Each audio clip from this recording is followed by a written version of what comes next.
Today, I'm going to be talking about Latin squares, which you may think are very similar to Sudoku, and while that is partially correct, there is quite a big difference.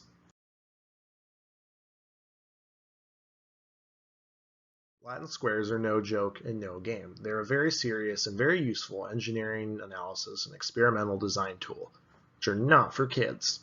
As you can see here, a typical Latin square is far more professional and technical than a game of Sudoku. However, they do share some similar design characteristics. Now, the fundamental of Latin squares is that just like Sudoku, for every row and every column, there is one unique instance of each treatment. There are three factors that can be controlled within a Latin square: the rows, the columns, and the treatments, which leads to 16 unique results for a 4x4 Latin square such as this one. So let's take a hypothetical engineering example to discuss how Latin squares work. So consider you're in a machine shop where there are 4 mills and you want to analyze their output on a span of 4 weeks. Now you have 4 different materials. Let's say there are 4 different types of metals that you want to mill for a part. A Latin square will allow you to quickly and easily see how each of the materials reacts based on a time basis as well as based on a machine basis. So you can see we have result A for mill 1, for mill 2, mill 3, and mill 4. And we also have a result for each thing across each week.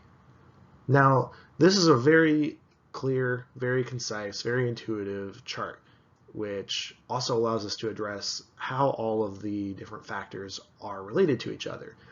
Now, because we're assuming them to be independent, this is what allows us to have these 16 very distinct results.